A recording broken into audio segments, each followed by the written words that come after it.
પૂરા થયા અને 50 વર્ષ પછી હંમેશા હું પહેલેથી કોઈ પણ સામાજિક કૃતિ હોય અને મારી પાસે હોય, હું કરી શકતો હોઉં ત્યાં સુધી મેં કરવાની ટ્રાય આ સમાજની કરી છે. હું કયા સમાજનો છું? હું દરેક સમાજનો છું. હું મારી જાતને કોઈ દિવસ કોઈ સમાજનો માનતો નથી. મીડિયામાં લખાઈને આવે પાટીદાર ચહેરો, યુવા પાટીદાર, ઉદ્યોગપતિ. હું કોઈ ઉદ્યોગપતિ નથી. હું હંમેશા સમાજ સેવામાં માનવાવાળો માણસ છું.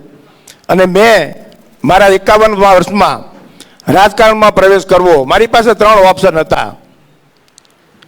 એક 80-82 વર્ષનું બિલ્ડિંગ હતું, મારે ઘર લેવું હતું. એક 80-82 વર્ષનું એક બિલ્ડિંગ હતું. એક 22-23 વર્ષનું ઘર હતું, ફર્સ્ટ ક્લાસ એલિવેશન વાળું, અને એક નવું ઘર હતું. મેં જોયું કે લોકોની સેવા કઈ જગ્યાએ થાય છે. છેલ્લા મેં જે 2-3 મહિનામાં મેં કામો જોયા કે કઈ જગ્યાએ સેવા થાય છે, ખાડીમાં કોણ ઉતરે છે, લોકોની જિંદગી બચાવવાનું કામ કોણ કરે છે. એટલે મેં આ ખુલ્લો પ્લોટ પસંદ કર્યો છે.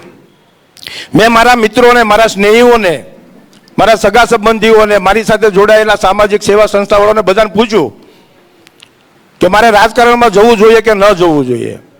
ત્યારે બધા એમ કહેતા, મહેશભાઈ તમે જે સુરત પૂરતું કામ કરો છો, જો તમે પોલિટિક્સમાં જાઓ, તમને ગ્રાઉન્ડ મળે તો તમે આખા ગુજરાતનું કરી શકો. અને એ ગુજરાતનું કામ કરવા માટે હું રાજકારણમાં જોડાઈ રહ્યો છું. મેં ઘણા બધાને પૂછ્યું તો ઘણા બધાએ મને 10માંથી 5 લોકોએ એવી પણ સલાહ આપી કે તમે રાજકારણમાં જશો, તમે આ પાર્ટીમાં જોડાશો તો બીજી પાર્ટીઓ તમને હેરાન કરશે, તમારા ધંધાને નુકસાન થશે, તમારી ફેમિલીને પ્રોબ્લેમ થશે, તમારી ઉપર રેડવું પડશે, તમને એન કેન પ્રકારે હેરાન કરવામાં આવશે. પણ ક્રાંતિકારી વિચાર કોકને તો આવવો પડશે ને, અને એ વિચાર મને આવ્યો છે. મારે સેવા કરવી છે, અને સેવા કરવા માટે મારે કદાચ જેલમાં જવું પડે, કદાચ મને વધારેમાં વધારે તો શું થાય, ગોળી મારી દે ને. મેં મારી જિંદગી જીવી લીધી છે. હવે મને કોઈ અફસોસ નથી કે મારું શું થાય. હું મારા દરેક વેપારી ભાઈઓ, નાના ભાઈઓ, મારો વર્ગ પૈસાવાળો નથી, મારો વર્ગ નાના માણસોનો છે. હું ગરીબની ઝૂંપડીઓમાં બેહવા વાળો માણસ છું. એટલે મને નાના વર્ગની પીડા ખબર છે. મારે આપ સર્વને કહેવું છે, જ્યારે પણ સમાજનું કામ થતું હોય તો એમાં રાજકારણ કોઈ દિવસ ન હોવું જોઈએ. પણ અત્યારે સમાજના કામમાં પણ રાજકારણ આવી ગયું. કોવિડ સેન્ટરો, તમને કેમ પરમિશન, તમે કોની સાથે જોડાયેલા છો, તમારા કોની સાથે ફોટા પડે છે, તમે એમને કેમ બોલાવ્યા, તમે એની બાજુમાં કેમ બેઠા, આ કોઈ દિવસ સમાજના કામમાં ન હોવું જોઈએ. તમે સામાજિક કામ કરો છો, જે સામાજિક કામ કરવા વાળો હોય છે એનો ફોટો તમારી બાજુમાં હોય છે. મને ઘણા બધાએ કીધું આમ આદમી પાર્ટીનો મુદ્દો સ્કૂલનો છે, આમ આદમી પાર્ટીનો મુદ્દો સ્કૂલનો છે, તમે પ્રાઇવેટ સ્કૂલ ચલાવો છો. તમે મને પૂછો એની પહેલા હું જવાબ આપી દઉં. શા માટે સ્કૂલની જરૂર શા માટે પડે? પીપી સવાણી સ્કૂલ કમાવા માટેથી મારા બાપા 75 વર્ષના છે, સ્કૂલ ઉપર બેહ્યા છે, કમાવા માટે થોડા બેસીએ છીએ. હું તમને એક વાત કહું, તમારી પોતાને ખરીદેલી જગ્યા હોય, તમારું પોતાનું બાંધકામ હોય, તમે પોતે પગાર ચૂકવતા હોવ, સરકારી સ્કૂલ હોય, જગ્યા સરકારની હોય, બાંધકામ સરકારનું હોય, અને સરકારને એક બાળક પાછળ 40,000નો ખર્ચો કરવો પડતો હોય, અને પ્રાઇવેટ સ્કૂલવાળાને એમ કહે કે તમે 15,000માં ચલાવો. સરકારને જમીનના પૈસા નથી, સરકારને બાંધકામના પૈસા નથી, છતાં પણ એક બાળકની પાછળ એમને 40,000નો ખર્ચો હોય.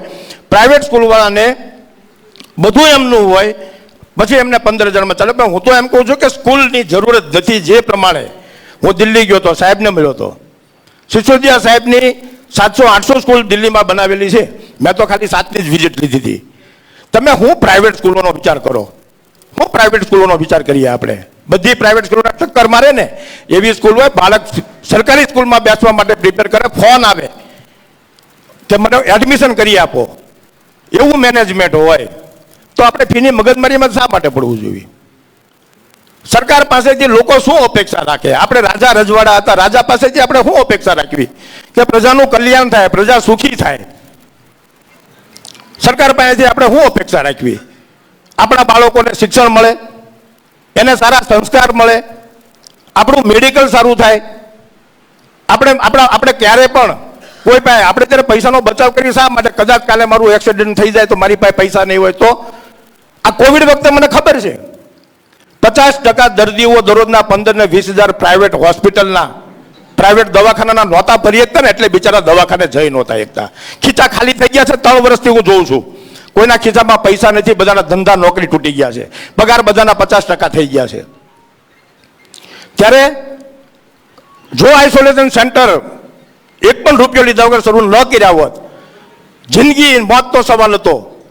લોકો મરતા હતા, લોકો ફોન કરતા હતા, એક બેડ કરી આપો, એક ઇન્જેક્શન ગોતી આપો. ત્યારે કોવિડ સેન્ટર કોણ શરૂ કરે છે? સૌરાષ્ટ્રમાં 2 કોવિડ સેન્ટર જે શરૂ કરેલા હતા, ફક્ત તમે કોની સાથે જોડાયેલા છો એ નામ ખાતર પરમિશન ન આપે. અમારી સામે 19 દર્દીઓને અમારે ટેમ્પામાં લઈ જવા પડે અને એક 62 વર્ષના કાકા એના આખા પરિવારની સામે એની આંખમાંથી રડે બધા આખું પરિવાર, અને એ માણસ અમારી સામે મૃત્યુ પામે. એ માણસ અમારી સામે મૃત્યુ પામ્યો. શું આવું રાજકારણ હોય? આવું રાજકારણ ન હોવું જોઈએ. સેવાનું રાજકારણ હોવું જોઈએ. તમારે પ્રજાને ધ્યાન રાખવાનું છે. તમે પ્રજાને ટેક્સ આપો છો એવું નથી 2% લોકો ટેક્સ આપે છે. 2% લોકો ટેક્સ નથી આપતા. એક વ્યક્તિ તમે ખાવ છો તો ટેક્સ ભરો છો, તમે પેટ્રોલ પુરાવો તો પણ ટેક્સ ભરો છો, તમે પેન્સિલ લો ને તો પણ ટેક્સ ભરો છો. તેનું પ્રજાનું ધ્યાન રાખવાની જવાબદારી એમની છે. તાળા મારી દેવાની જવાબદારી નથી. સ્વિમેર અને સિવિલમાં તાળા મારી દેવા એ જવાબદારી નથી. લોકોની સેવા કરવા મારો ધર્મ છે અને એના માટે મેં કોઈ 80 વર્ષનું જૂનું બિલ્ડિંગ પસંદ નથી કર્યું. મેં 22-23 વર્ષનું એલિવેશન વાળું બિલ્ડિંગ પસંદ નથી કર્યું. કોરો પોપડો મેં કર્યો છે લોકોની સેવા માટે. હું માથે કફન બાંધીને નીકળ્યો છું અને મને ગોળી ખાવી પડે તો એ ગોળી ખાવા પણ તૈયાર છું. અને આપ સર્વનો સાથ સહકાર, આપ સર્વનો પ્રેમ, મારી સાથે રહેલા મારા નાના જે કંઈ પણ મારી સાથે જોડાયેલા છે, મેં કોઈને કોઈ રીતે કંઈનું કંઈ મેં સારું કર્યું હોય. 2007 પછી હું ઇન્ડિયામાં આવ્યો. મેં ફોરેનની દુનિયા જોઈ છે, ફોરેનની સરકાર જોઈ છે, મેં અહીંયાની સરકાર જોઈ છે, મેં દિલ્હીની સરકાર જોઈ છે. મને લાગ્યું કે નહીં, આ કામ કરવાવાળી સરકાર છે. એજ્યુકેશન કોઈ પણ વસ્તુનો પાયો છે. આ એજ્યુકેશનનો પાયો મેં જે દિલ્હીમાં જોયો છે, પ્રાઇવેટ હોસ્પિટલને ટક્કરો મારે એવા, એમનું મેં મેડિકલ જોયું છે. અને મને એવો વિચાર આવ્યો કે આ ખુલ્લા પ્લોટમાં લોકોને કેવું રહેવું ગમશે, કેવા ઘરોમાં રહેવું ગમશે અને એવું હું બનાવી શકીશ. એના માટે મેં આ પક્ષ પસંદ કર્યો છે. આપ સર્વને મારી નમ્ર અપીલ છે, મારો સાથ અને સહકાર તમે હંમેશા મને આપતા રહેશો તેવી જ મારી વાત છે. એમની સાથે મારી વાણીને વિરામ આપું છું. જય હિન્દ, જય ભારત, જય રામાબીર. માનનીય મહેશભાઈ સવાણીએ ખૂબ લાગણીભર્યા સ્વરમાં અને ખૂબ વેદના સાથે પોતાની વાત રજૂ કરી કે આટલી મોટી સમાજ સેવા કર્યા પછી પણ ભાજપ દ્વારા કે સત્તા પક્ષના લોકો દ્વારા એમને કેટલી બધી તકલીફ આપવામાં આવી છે, કેટલી યાતનાઓ આપવામાં આવી છે કે આજે એમણે લાગણી સાથે પોતાની વાત મૂકવી પડી. હું माननीय महेश भाई नो आभार व्यक्त करूँ छूँ और अब मैं माननीय मंत्री महोदय जी से निवेदन करूंगा कि वो अपनी बात रखेंगे. आदरणीय मनीष जी. धन्यवाद. मंच पर आसीन गुजरात आम आदमी पार्टी की टीम के मजबूत स्तंभ और लीडरशिप हमारे साथी गोपाल भाई, लोकप्रिय नेता यहाँ के, साथ साथ में गुजरात के मशहूर और बहुत सम्मानित पत्रकार और अब आम आदमी पार्टी के लीडर यशोदान भाई, किशोर काका, हम सबके मेंटर, हम सबके बड़े आदर्श, हमारे युवा साथी और आम आदमी पार्टी के स्थापना से साथ में रहे मनोज भाई, दिल्ली से यहाँ आकर जैसा अभी महेश भाई ने कहा कि आम आदमी पार्टी दिल्ली में अभी खाली प्लॉट की तरह से है, या गुजरात में एक ऐसे प्लॉट की तरह जिस पे एक अच्छा नया आधुनिक गुजरात का मकान बनाया जा सकता है, उसकी यहाँ नींव रखने वाले भाई गुलाब भाई और साथ साथ आज इस पार्टी में शामिल हो रहे, इस पार्टी परिवार का हिस्सा बन रहे और अभी अपनी भावपूर्ण अभिव्यक्ति से हम सबके अंदर जोश भरने वाले महेश भाई. मैं सबसे पहले तो महेश भाई का आम आदमी पार्टी में स्वागत करता हूं और मुझे बहुत खुशी है कि गुजरात में आम आदमी पार्टी दिन दूनी रात चौगनी स्पीड से बढ़ती जा रही है. 4 महीने पहले मैं यहाँ जब आया था चुनाव के समय पे, तो तो आप में से कई पत्रकार साथियों ने बहुत जायज़ बात करते हुए पूछा था, भाई आप नई नई पार्टी हैं, आपका जोश है, लेकिन स्थायित्व कितना है, विस्तार की संभावनाएं कितनी हैं।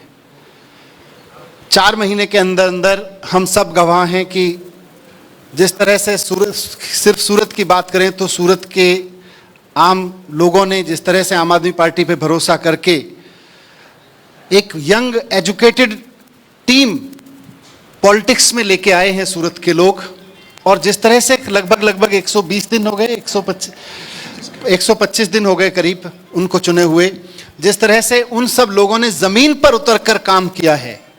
अब सिर्फ दिल्ली का काम नहीं है, अब गुजरात का भी काम बोलने लगा है। आज गुजरात के पार्षदों का काम भी बोलने लगा है, उनका आचरण बोलने लगा है, उनकी ऊर्जा बोलने लगी है, उनकी पॉलिटिक्स बोलने लगी है गुजरात में। तो उस सब से प्रभावित होकर आज महेश भाई आम आदमी पार्टी परिवार में शामिल हो रहे हैं, और ये आम आदमी पार्टी के प्रति आम आदमी पार्टी के नेतृत्व राष्ट्रीय संयोजक अरविंद केजरीवाल जी की राजनीति के प्रति एक उनका सम्मान है कि उन्होंने इतना लंबा समय समाज सेवा में लगाने के बाद, और एक सिर्फ समाज सेवा नहीं, साथ साथ एक सफल उद्योगपति होने के बाद ये तय किया कि अब मैं आम आदमी पार्टी में आके वो सेवा करना चाहता हूँ जिसको मैं जीवन भर करता रहा, जिसके लिए मैं अपना कमाया हुआ पैसा लगाता रहा। आज मैं आम आदमी पार्टी में शामिल होकर गवर्नेंस में, राजनीति में वो बदलाव लाना चाहता हूँ जिसको मैं समाज सेवा के जरिए लाता रहा। ये हम सब के लिए सौभाग्य की बात है, और हमारे सब के लिए, हमारे कार्यकर्ताओं के लिए उत्साह की बात है। आज मैं थोड़ा सा माफ़ी चाहता हूँ, गुजराती के शब्दों को उतना नहीं पकड़ पाता हूँ, लेकिन उसके बावजूद कहते हैं ना कि भावना की कोई सीमा नहीं होती है। तो जिस भाव के साथ उन्होंने अपनी बातें रखी, उससे बहुत स्पष्ट हुआ कि उनको भी बहुत उम्मीद है, और गुजरात के एक एक व्यक्ति को बहुत उम्मीद है कि आम आदमी पार्टी के ये लोग अब गुजरात में एक नई राजनीति की इबारत को सफल बनाएंगे, और उस सपने को सफल बनाएंगे जिसको सपने को लेके लोग कई बार कांग्रेस को और उसके बाद लगातार कई वर्षों से बीजेपी पे भरोसा करते आए हैं। वो भरोसा अब आम आदमी पार्टी के प्रति बढ़ रहा है। तो मैं आज इस अवसर पर अपने सभी कार्यकर्ताओं को बधाई देना चाहता हूँ, अपने सभी नवनियुक्त पार्षदों को जिन्होंने 125 दिन के अंदर अंदर इतना शानदार काम किया है ज़मीन पर उतरकर कि लोगों का विश्वास अरविंद केजरीवाल जी के नेतृत्व में, उनकी राजनीति में और बढ़ा है, और उन तमाम लीडर्स को बधाई देना चाहता हूँ। मैं पुनः इस बात को दोहराना चाहूँगा कि आज पूरे देश में राजनीति की बात करें तो एक पार्टी है, और ख़ास तौर से गुजरात की बात करें तो एक पार्टी है जो पिछले 20-22 साल से, 27 साल से कई जगह पर सत्ता में बैठी है, वो सत्ता की पार्टी है, और एक पार्टी है जो जनता के बीच बैठी है और जनता के बीच से निकल कर आ रही है। आज आने वाला चुनाव जो होगा गुजरात का, वो सत्ता में बैठी पार्टी और जनता के बीच से निकल आ रही पार्टी के बीच ही होना है। और दिल्ली में जैसे मैंने अपील की थी दिल्ली के बारे में, कि दिल्ली में जब लोगों ने देखा कि अरविंद केजरीवाल जी की राजनीति की बदौलत वो काम 5 साल में हो सकते हैं जो कांग्रेस पिछले 80-90 साल के मकान में रह के नहीं कर पाई, और बीजेपी 20-20, 25-25 साल के मकान में रह के नहीं कर पाई, वो केवल 5 साल में वो काम हो सकते हैं।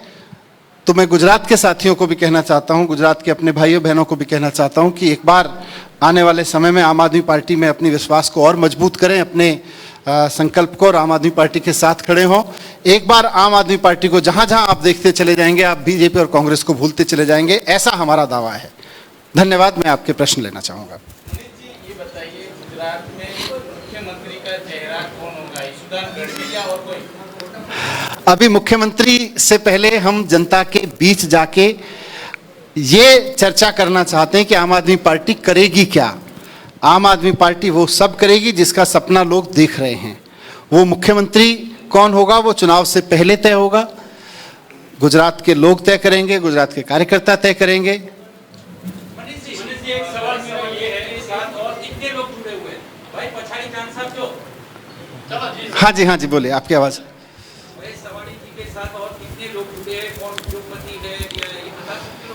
महेश भाई के साथ में, महेश भाई का आना अपने आप में इस बात का संकेत है कि सरकार में बैठे हुए लोगों के तमाम डरावने चेहरों के बावजूद, तमाम उनके आक्रांत एटीट्यूड, अब उनके अप्रोच के बावजूद आज गुजरात के आम व्यापारी में, गुजरात के आम आदमी में, जो गुजरात के लिए सपना देखता है, कुछ संकल्प जग रहा है। आज महेश भाई में जगह है, अभी आप आने वाले समय में देखेंगे और बहुत सारे लोगों के अंदर वो जगेगा और वो आगे आके आम आदमी पार्टी ज्वाइन करके एक नए गुजरात के लिए सबका साथ थामेंगे। एक सेकंड उनको पूछ लो। पॉलिटिक्स में दो ही पार्टी को ज्यादातर लोग पसंद करते हैं। आपके तीसरी पार्टी, क्योंकि आगे भी जितनी भी पार्टी है, तीसरी पार्टी भी वो कामयाब नहीं हुई, तो आपको लगता है कि आपकी पार्टी गुजरात में कामयाब? आपकी बात ठीक है, दो ही पार्टी को बात पॉलिटिक्स होगी, और अब जो पॉलिटिक्स होगी वो भारतीय जनता पार्टी और आम आदमी पार्टी के बीच ही होनी है।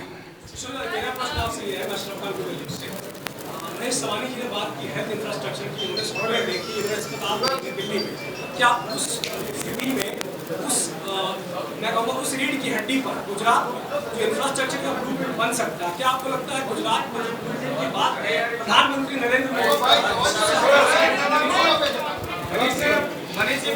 एक मिनट उनका सवाल पूछ। देखिए, अगर 5 साल में दिल्ली में हो सकता है तो ये सवाल तो गुजरात के लोग भी पूछ रहे हैं कि यहाँ 27 साल से बीजेपी क्यों नहीं कर पाई और उससे पहले कांग्रेस इतने समय रह पाई, वो क्यों नहीं कर पाई।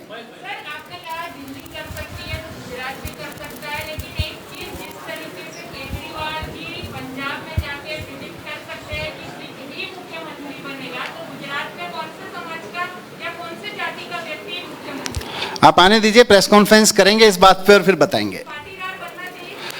आपको आके सब रखेंगे, सब पे बात करेंगे आपसे। अभी समय आने दीजिए, बहुत सारे लोगों को जिनको उम्मीद है कि अब समय बदलेगा, राजनीति बदलेगी, बहुत लोग और ज्वाइन करेंगे। गुजरात विकास मॉडल की बात होती है तो आम आदमी पार्टी के क्या मुद्दे होंगे आगामी विधानसभा चुनाव में? तो सरकार लगातार कहती है वो विकास कर गुजरात मॉडल अपने देश में ला सकते।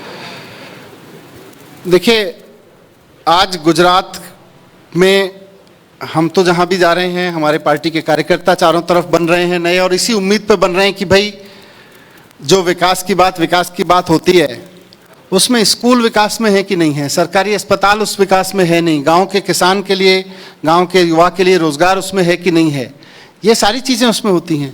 तो जो महेश भाई ने रखा, और ये महेश भाई का काम अपने आप में इस बात का प्रमाण है कि उस विकास के मॉडल के बीच अगर गुजरात के एक उद्योगपति को अपना पैसा लगाकर वो काम करना पड़ रहा था जो सरकार को करना चाहिए था, तो गैप तो बहुत बड़ा है।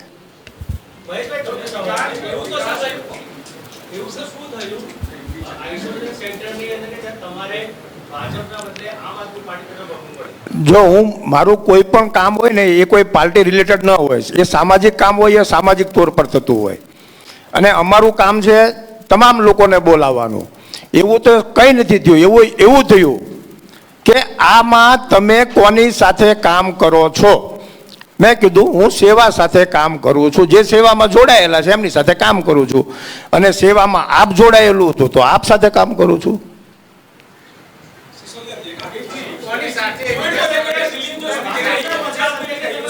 હું એકદમ પોઝિટિવ રાજનીતિ કરવા માટે છું, મારે કોઈની સાથે કોઈ વિરોધ નથી।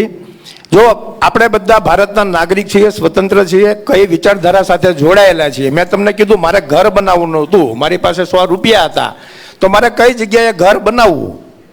લોકોને કોઈ પણ આશા હોય તો જે ઘર બાંધેલું છે એમાં ટાઈમ ન લાગે, સીધા જવાય, પણ મેં એવું ઘર નથી પસંદ કર્યું। મેં એવું ઘર પસંદ કર્યું કે જે ખુલ્લું છે અને એમાં લોકો માટે, લોકોને કેવું ઘર જોઈએ છે, જે સેવાના કામો છે એમાં હું કઈ રીતે લોકોને દિલાસો આપી શકીશ।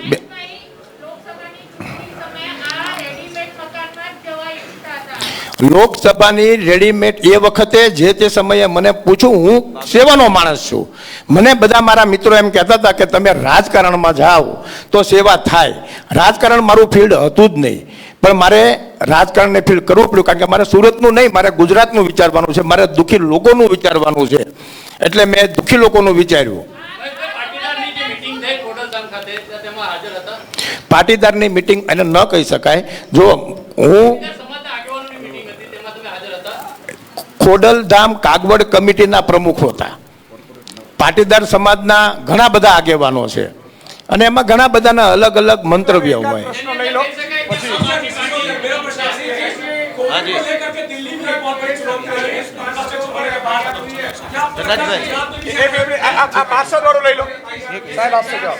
हाँ जी, सूरत के 27 पार्षदों पर और आम आदमी पार्टी के 2 जो शिक्षक समिति चुनाव है उन पर 29 लोगों पर एफआईआर सूरत पुलिस को दर्ज हुई है. क्या कहेंगे इस मामले में? देखिए, मैं दिल्ली में भी इस बात को कहता रहा हूं और यहाँ भी बहुत जिम्मेदारी के साथ और अपने, अब ये सारी चीज़ें साक्ष्य हैं, साक्ष्यों के दम पे कहना चाहता हूं कि भारतीय जनता पार्टी, जिसका शॉर्ट फॉर्म बीजेपी बना भारतीय जनता पार्टी से, आज उसका फुल फॉर्म भारतीय झगड़ा पार्टी हो गया है. आज उसके पास केवल और केवल झगड़ने के अलावा कोई एजेंडा नहीं है. वो सूरत नगर निगम में बैठती है तो आम आदमी पार्टी के कार्यकर्ताओं से झगड़ती है, वो वेस्ट बंगाल से झगड़ लेती है, उनके मुख्यमंत्री और उसके चीफ सेक्रेटरी से झगड़ लेती है, वो ट्विटर से झगड़ लेती है. आजकल भारतीय जनता पार्टी केवल भारतीय झगड़ा पार्टी बनकर रह गई है. उनके पास ना गुजरात के लिए कोई काम है, ना देश के लिए कोई काम है. कोविड मिसमैनेजमेंट, उन्हें जब उनको मैनेजमेंट करना था तो वो चुनाव लड़ रहे थे, जब चुनाव हार गए तो चुनी हुई सरकारों से लड़ने लगे. तो आज की तारीख में केवल और केवल उनका यही काम रह गया है. और क्यों रह गया है उसको भी समझ लीजिए.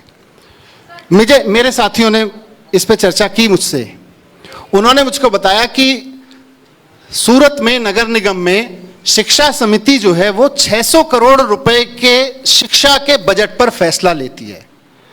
सूरत नगर निगम के स्कूलों के 600 करोड़ के बजट पर भारतीय जनता पार्टी मनमर्जी चलाती आई है पिछले कई वर्षों से. आज जब यह अवसर आया, सूरत के लोगों ने उनको चुनौती देके कहा कि अब हमें आप पे भरोसा नहीं है, तो यह मौका आया कि 2 पार्षद अगर आम आदमी पार्टी के उसमें शामिल हो जाते उस कमेटी में, तो उनकी 600 करोड़ की चोरी रुक सकती थी. आज अगर वो इसलिए नहीं लड़े इसलिए कि उनको 600 करोड़ की चोरी बरकरार रखनी है. भारतीय जनता पार्टी सूरत नगर निगम में शिक्षा के बजट की 600 करोड़ की चोरी को बरकरार रखना चाहती है. इसलिए उन्होंने सारी धांधली की और धांधली करके आम आदमी पार्टी के निगम पार्षदों को समिति में नहीं आने दिया. सर, अभी हाल ही में हार्दिक पटेल ने ये कहा है कि आम आदमी पार्टी भाजपा की भी पार्टी है, मतों का ध्रुवीकरण करती है और कांग्रेस को हराती है. देखिए, डेमोक्रेसी है. आज डेमोक्रेसी में इतने सारे पत्रकार यहाँ बैठे हैं, इतने सारे चैनल्स यहाँ बैठे हैं, सब एक दूसरे की बात को ऐड करके उसको डेमोक्रेसी बनाते हैं. वो जो राजनीति में कर रहे हैं वो डेमोक्रेसी को मजबूत करें, हम जो राजनीति में कर रहे हैं हम डेमोक्रेसी को मजबूत करें. हम सबको पता है कि भारतीय जनता पार्टी के साथ बी सेटिंग किसकी है, सबको पता है. दिल्ली में आरोप लगा है कि जरूरत से ज्यादा आपने ऑक्सीजन मांगा. ये क्या स्पष्टता है? मैंने वहां भी स्पष्टता दी थी इस बारे में कि यह आरोप भारतीय जनता पार्टी ने अपने हेडक्वार्टर में एक रिपोर्ट बनाई और उस बीजेपी के कार्यकर्ताओं की रिपोर्ट के आधार पर लगाया है. क्योंकि उस सुप्रीम कोर्ट की ऑडिट कमेटी के जो सदस्य हैं वो खुलेआम कह रहे हैं कि ऐसी कोई रिपोर्ट ही नहीं है, ऐसा आरोप लगाना बेबुनियाद है, ऐसी कोई रिपोर्ट अभी बनी ही नहीं है. तो फिर बार बार फिर भारतीय जनता पार्टी के नेताओं को मैंने चुनौती दी थी, आज लगभग 72 घंटे हो गए, कि भाई जिस ऑडिट कमेटी की रिपोर्ट की आप बात कर रहे हैं उस ऑडिट कमेटी के सदस्यों द्वारा हस्ताक्षरित अप्रूव्ड कोई रिपोर्ट तो लाओ. कोई रिपोर्ट अब तक लाए नहीं, बोले रिपोर्ट है जी. तो भारतीय जनता पार्टी तो फिर वही वो झगड़ा करने का बहाना है. बीजेपी को कोई झगड़ा करने का बहाना मिल जाता है. विधानसभा के चुनाव है, उसके बाद लोकसभा के चुनाव आने वाले हैं. क्या आम आदमी पार्टी एक राष्ट्रीय विकल्प है? जनता तय करेगी. Thank you.